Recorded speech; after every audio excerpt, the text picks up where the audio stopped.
Peter Parker ஸ்பைடர்மேனா shoot up பண்ணுறது ஆஸ்காப்போட சிசிடிவியில் record ஆகிருது.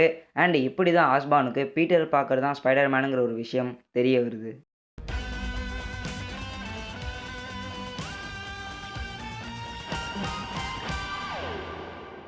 So இந்த எபிசோடோட ஸ்டார்டிங்கில் நம்ம நார்மன் ஆஸ்பான் பீட்டர் கிட்ட என்னோட பையனை காப்பாற்றினதே ஸ்பைடர்மேன் தான், அதனால தான் நான் ஸ்பைடர்மேனே தேட ஆரம்பித்தேன். அவனும் ஒரு டீனேஜர்னால அவனோட வெப்ஷூட்டையும் ஒரு டீனேஜர் தான் பண்ணியிருக்கணும். தென் அப்படி ஒரு ஹை ஸ்கூல் பில்லியன்ட்டை தேடிட்டு இருக்கும்போது தான் நீங்கள் 4 பேரும் கிடச்சிங்க.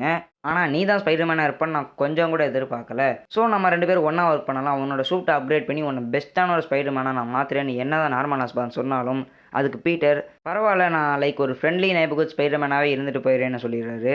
இருந்தாலும் நம்ம 2 பேரும் ஒன்றா ஒர்க் பண்ணால் பெஸ்ட்டாக இருக்கலாம் அப்படின்னு சொல்லி பீட்டர் கையில் காசை கொடுத்து அவரை கன்வின்ஸ் பண்ணிடுறாரு. இந்த பக்கம் யாரோ ஒருத்தன் பெரிய பெரிய கேங்குக்கெல்லாம் ஹைடெக்கான கேஜெட்ஸ் எல்லாம் செல் பண்ணிட்டு இருக்கான். அண்ட் அடுத்த நாள் பீட்டரும் லானியும் ஸ்கூலில் ரொம்பவே க்ளோஸ் ஆக ஆரம்பிச்சிடறாங்க.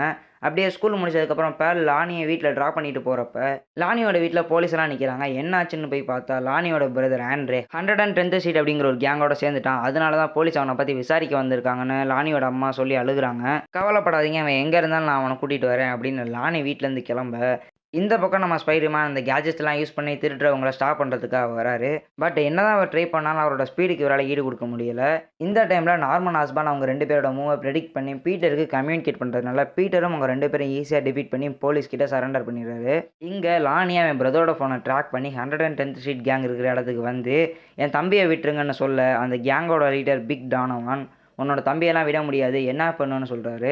ஸோ லானி என் தம்பியை விட்டுருங்க, அதுக்கு பதிலாக நான் அவங்க டீமில் ஜாயின் பண்ணிக்கிறேன்னு சொல்ல எபிசோட் 3 முடியுது. இங்கே தான் நம்ம பீட்டரும் நம்மளால் தனியாக இந்த விஷயத்தையும் பண்ண முடியாது, நமக்கும் டீம் ஒர்க் தேவை, ஸோ நம்ம நார்மன் ஆஸ்பான் கூட சேர்ந்துடலாம் அப்படின்னு ஒரு முடிவு எடுக்கிறாரு. ஓகே, நெக்ஸ்ட் வீடியோவில் பார்க்கலாம். அண்ட் டெய்லி இன்ஃபர்மேஷனுக்கு நம்ம சேனலை மறக்காமல் சப்ஸ்கிரைப் பண்ணி வச்சுக்கோங்க. அது வரைக்கும் see you soon.